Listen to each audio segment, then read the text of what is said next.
Welcome, everybody. I'm Jo Garner. I'm the Director of Strategic Grants based in Brisbane, Australia. And with me today is my good friend and long-time work colleague, Bill Maddock. Welcome, Bill. Good morning, Jo. Good morning, everyone. So first of all, I would like to acknowledge the traditional custodians of the land on which we are all joining this session and pay my respects to elders past, present and emerging, and welcome to any Indigenous people that are joining us today. So a little bit about strategic grants. So we are in the privileged position of working with for-purpose organisations, primarily across Australia and New Zealand, to build capacity, to build effective grant-seeking strategies, well beyond the writing of the application.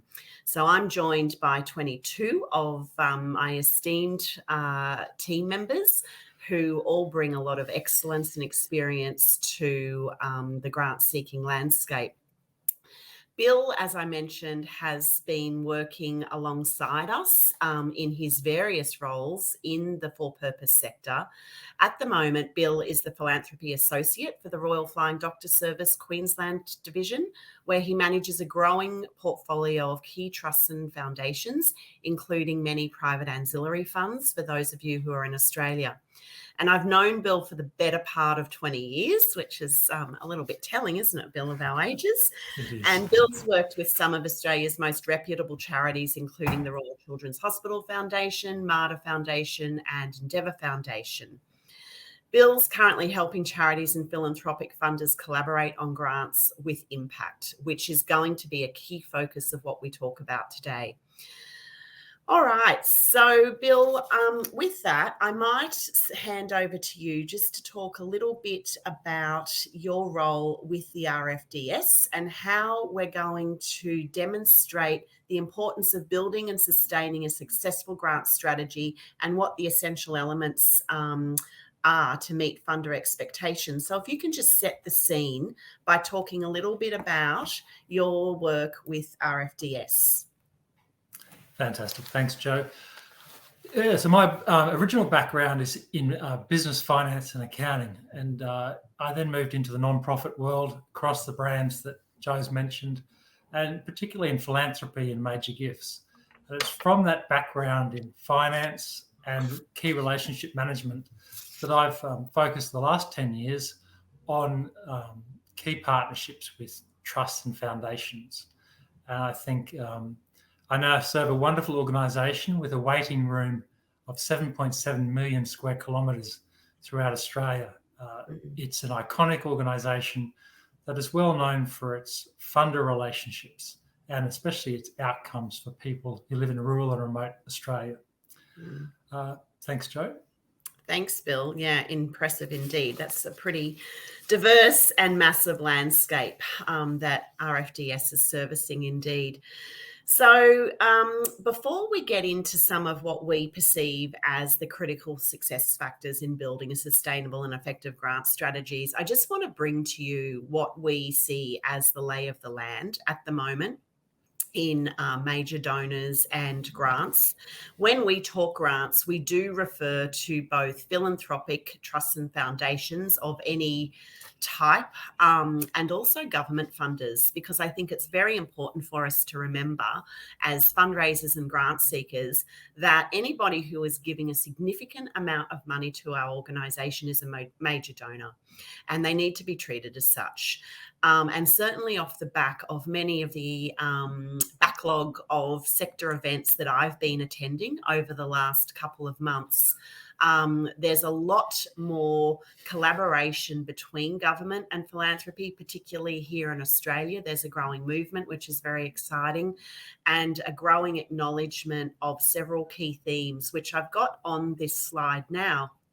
And those really are focused very, very strongly on building trusted relationships between the grant makers and the beneficiaries, clear messaging from your organisation in what it is that you intend to do and your capacity and capability to do so. So really proving your track record and expertise so that you can build that trusted relationship with your funding partners. And then the final piece is the impact. How are you and your funding partners together, keyword together, going to deliver impact to the communities which you are both striving to help? Them through their funding objectives, you through your mission. And that's the alignment that we want to see through really effective grant seeking and major gift seeking. So I've just summarised on this slide some key messages that really back this up, which come from one of the conferences that I attended from the head of trusts and foundations, or trusts and philanthropy, I should say, at Equity Trustees here in Australia. And that's from Jodie Kennedy, that the key messages from her are build trusted relationships and partners with your funding partners, engage them in a way that works for them and for you, get your key messages clear and succinct, and be able to demonstrate the impact of your funding. Further insights from the recent Philanthropy Australia conference held in Sydney, Australia, again, very, very strong messaging on the trusts and partnerships and creating the impact together. Now, for those of you joining from Australia, there is a growing movement, and it's some of us would say long overdue, but let's better late than never, on the whole pay what it takes philosophy. The pay what it takes philosophy is a growing recognition that for-purpose organisations need funding to keep the lights on. We need funding for salaries to keep the general day-to-day operations of our organisations moving. So there's a growing acknowledgement and recognition that everything we do as an organisation in our day-to-day activity is essential for us to deliver our missions. So that is a very exciting conversation that has opened up, and certainly was a key theme of the recent philanthropy conference in Australia. So again, though, for a funder to trust your organisation enough to believe that you know what you're doing with the funding that they're giving you, and for them to trust that no matter what they give you and for what purpose you use it, it is going to be used to further your mission or make an impact. Even if it's operational funding, it comes down to how you're packaging and presenting that, and then demonstrating what the impact or change has been to your organisation as a part of that contribution. So very, very important to sort of set the scene on where things are at. I also have just come on the back of a 2-day social enterprise world forum where this theme was again carried through very, very, very strongly, and also by, of course, government stakeholders in procurement processes for social enterprise. There must be a trusted relationship. And evaluation should be a key part, a key line item in your budgets that you're presenting, and the ability to truly account what are 100% the true costs of running a program for which you are seeking funding.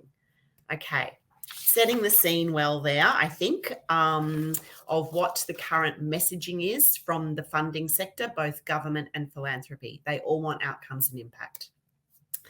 Moving on then to the basics of grant readiness. So I'm just assuming that everybody knows this, that obviously we need a strategic plan that clearly identifies what our key strategic objectives are over the next 12 months and 3 years to achieve our mission.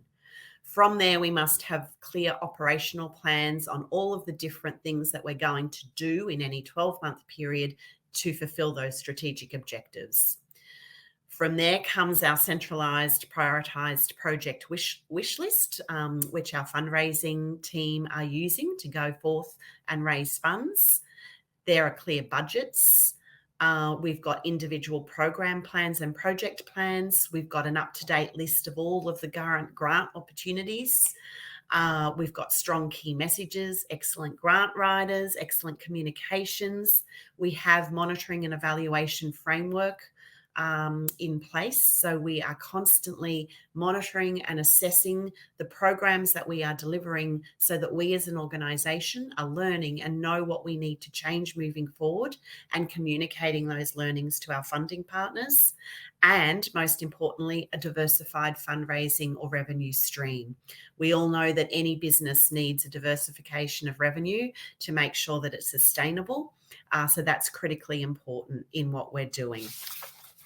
So setting the scene, they are the fundamental basics that any organisation needs to not just be grant ready, to be fundraising ready. From all that, the team at Strategic Grants have developed what we believe are the 6 key critical success factors to implementing grants best practice success.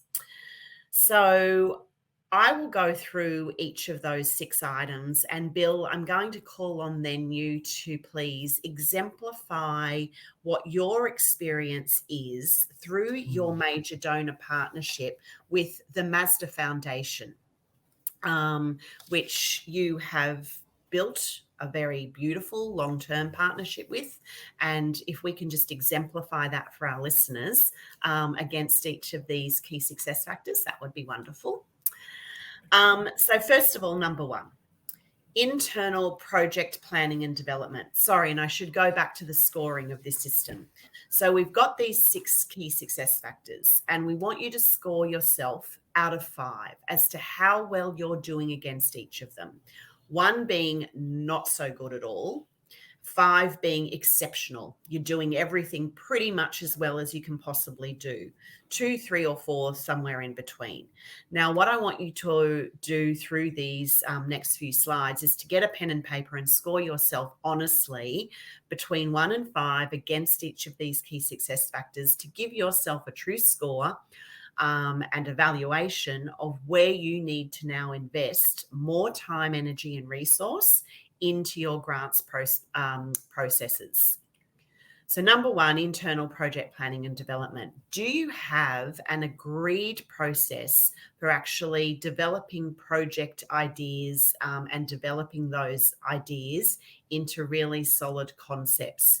Do you get the program delivery people in a room together, monitoring and evaluation frameworks built into the program design at the outset? Bill, how does RFDS go on this one? Thanks, Joe. Yeah, I can't recommend enough going through that previous slide with the checklist of the basics, but then using this best practice tracker to score yourself on where we are at the moment. And RFDS just used this recently after 10 years of working on our TNF program, and we found some key improvements. But just back to what we do at the moment with the RFDS internal process for internal project planning, we use a documented flow chart that shows everyone how to do this. And I focus particularly on project management principles to make sure that we have the stakeholders, the budgets, the outcomes, and the evaluation process documented upfront. So for every single project that you're applying for funding for, Bill, that's the process you follow?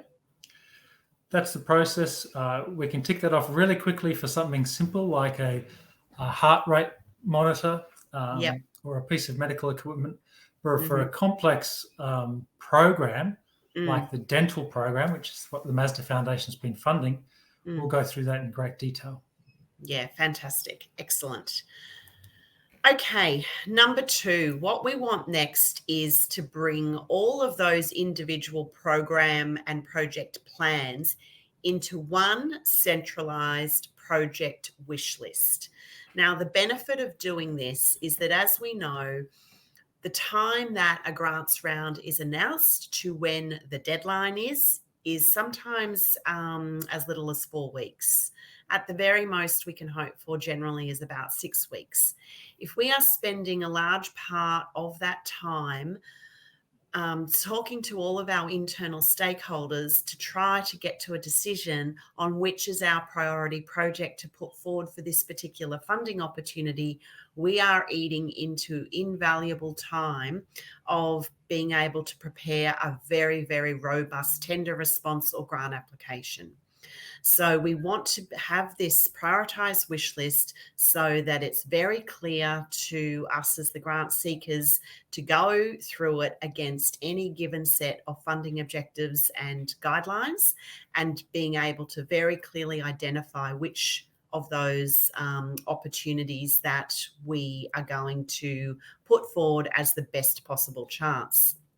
Likewise, we need those strong key messages, not just from those beautiful program plans that we've already developed, but across our organisation, so that, again, that streamlined process of being able to respond very quickly in a robust way to impending deadlines is made much simpler. So, Bill, over to you. How does that process work at the RFDS? Thanks, Joe. Look, early in my career, I made the mistake of looking at funders and then going back and trying to match that with a wish list. It's terribly ineffective and leads you a long way from your strategic direction. So the RFDS has a towards 100-year plan. We're 92 years old this year.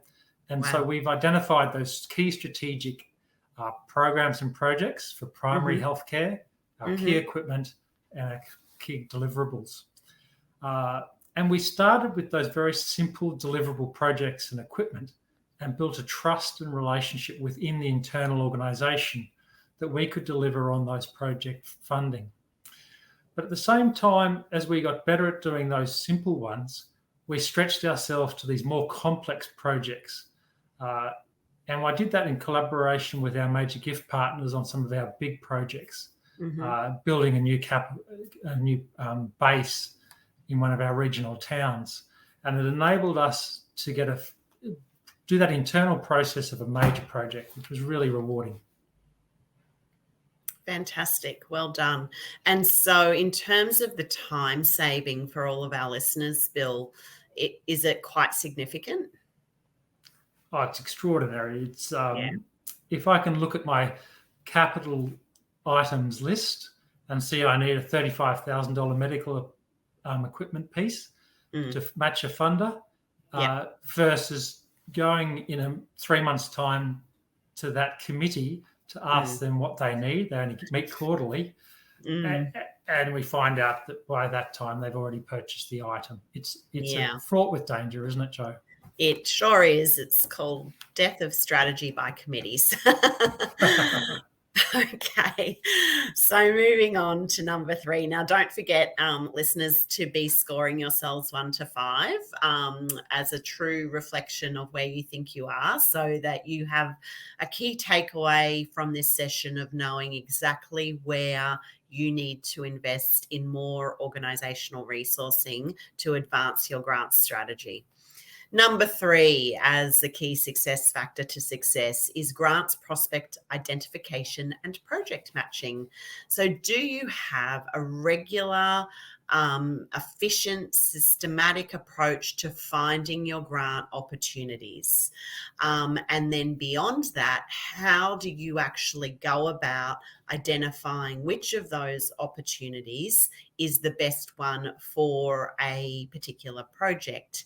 And I guess what we're looking at here is that lovely intersection between what the funding objectives are and your mission statement and a project's outcome to say, bingo, that's the one, that's the right fit for that particular funder. Bill, would you like to talk through the process you apply with regards to this one? Thanks, Joe. So the RFDS subscribes to a database of funders, and we set the criteria against those funders and their requirements, and that narrows the search down. For the last 8 years, I've been using Strategic Grants GEMS CRM, and it has an extraordinarily efficient and effective way of doing that search and enabling me to research exactly what those funders need, do the project match, and then always check in with the funder to make sure we've got the right assumptions. Absolutely. Yeah. And we'll be moving into the stewardship and relationship building piece in a moment. Thank you. All right. Now, application writing. Everybody thinks that grants is just, oh, so you're a grant writer. Well, you might be a grant writer, but there's so much more to it. I think as we are learning, as this goes through, around being organisationally ready, understanding what our funder expectations are, having really robust program plans in place. So finally, we've ticked off those boxes. We've found a great fit. Now comes the written piece. Do we have the skills internally to pull all of the information together to provide demonstrable evidence against each and every response, and really instill upon the reviewers that our organisation is absolutely the best organisation to deliver this funding program according to meeting that funder's set of objectives. So that takes a skill to be able to pull out all of your organisational key messages, to be able to pull out all of the critical elements from the program delivery plans, which your programs team have developed, to be able to talk about how you're going to monitor, evaluate, and report back on the outcomes through your written responses. Again, it is a skill. Bill, would you like to talk about the process that you use at RFDS? Sure. Look, we'll touch on the Mazda Foundation in more detail at the end of this, but we went through a dozen drafts, and then we went to a specialist writing agency.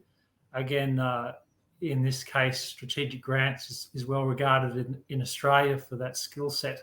But I've used other professional writers because it's a very specific skill set, and they're doing it day in, day out. I always have it proofed by a grant expert. It's money well spent. Great. Okay. Thank you. And it is, we heard 12 drafts. Wow. But, we'll talk in a moment about the funding success that you've had with that foundation, and it's certainly been a good return on investment. But yes, it is critical to draft, redraft, and draft again. Right, moving through to our second last measure of success is our funding success and reports. It gives me a headache every time I speak to a funder who says that they have spent a significant amount of their time in weeks gone by around chasing up unacquitted grants.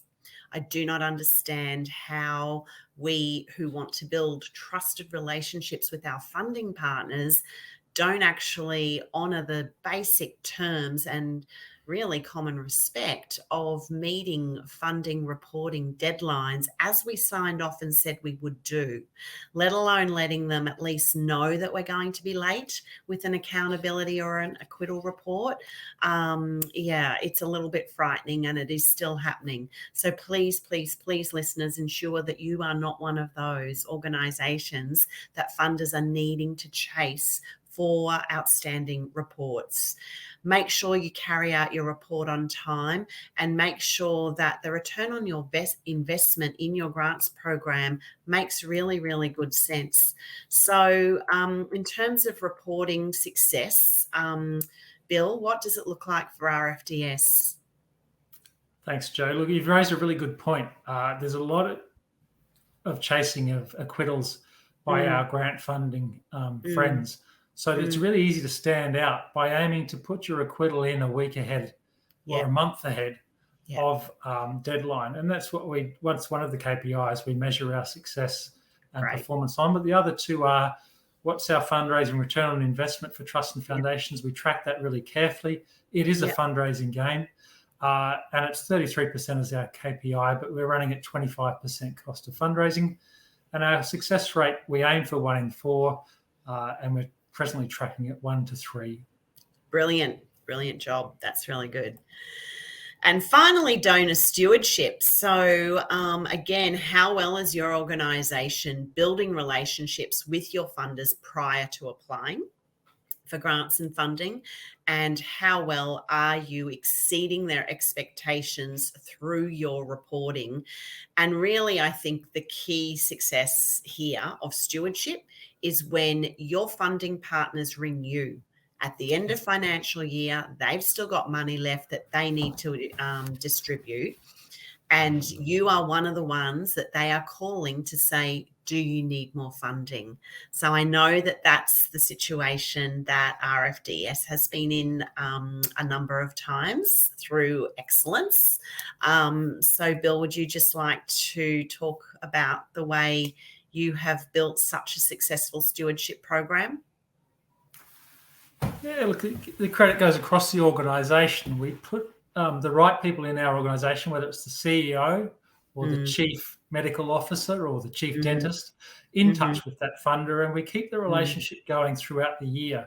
We take them on a journey, and we have complete transparency in our projects and our funding.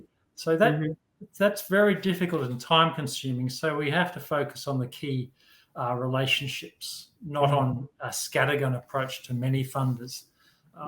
We've been successful in receiving that unsolicited funding from key funders. It's a great testament to a relationship when you get a phone call from a trustee who says, "Love what you did. We're underspent this year, and we'd like to give you $30,000 for your most important need. What is it?" Absolutely. And so now, Bill, in terms of exemplifying that beautiful impact piece, we've just got a couple more minutes. So if you can quickly just talk a little bit about how you exceeded the Mazda Foundation's reporting expectations to really demonstrate the impact from their funding partnership with RFDS. Thank you. The Mazda Foundation gave $140,000 to our dental van. It covers 2 million square kilometres of the outback, providing services to people who can't meet with a dentist because of distance and their work commitments on the farms and in rural and remote Australia. So this project enabled 7 clinics to be run across the most remote parts of Queensland. You talk about accountability. We undertook a economic impact report, and it told us that every dollar we spent on this program returned $1.80. So we were able to tell the funder exactly about the financial impact. Yeah. But more importantly, we came back to them about the outcomes. We improved the oral health, and you can see on the screen here, we broke that down into pie charts and statistics. We had outcomes for the impact of the reach, and also the improved capital outcomes for the community. So by providing outcomes financially and economically, and also impact on our key constituents, we were able to show true impact. And we did this by this report you can see. We were asked to do a canned online report, just filling in the boxes. But it did have a spot at the bottom to say, please attach anything you think might help. We spent a lot of effort on this detailed impact report, which took us a dozen drafts. But we thought it was a great investment, and we were invited back to apply this year. Wonderful. Okay, well, thank you, Bill. And thank you so much to you and RFDS for sharing your successful partnership with Mazda Foundation. I think it's wonderful when professionals such as yourself are willing to share those success stories to really exemplify to other fundraising professionals how to build a successful strategy. So thank you very much for your contribution. So in summary, everybody, go back to your best practice tracker, assess your score, what you got out of 30. If you're doing better, sort of 24 and up, you're doing well. Try and get it up to 30. Look at those areas where you can improve. But bringing each of those key elements back to each of the key messages that are prominently being talked about in our sector at the moment: trusted relationship, impact, clear messaging. You can see there on the slide each of those elements of the best practice tracker that you need to be really focusing on to hit those key areas that all funders, government and philanthropy, are looking for right now. So all of the very best to all of you for all of your fundraising, major donor, grants, strategies. I think now that we are going to have some time for some questions and answers. Thank you. Thanks, Joe. Thanks, everyone.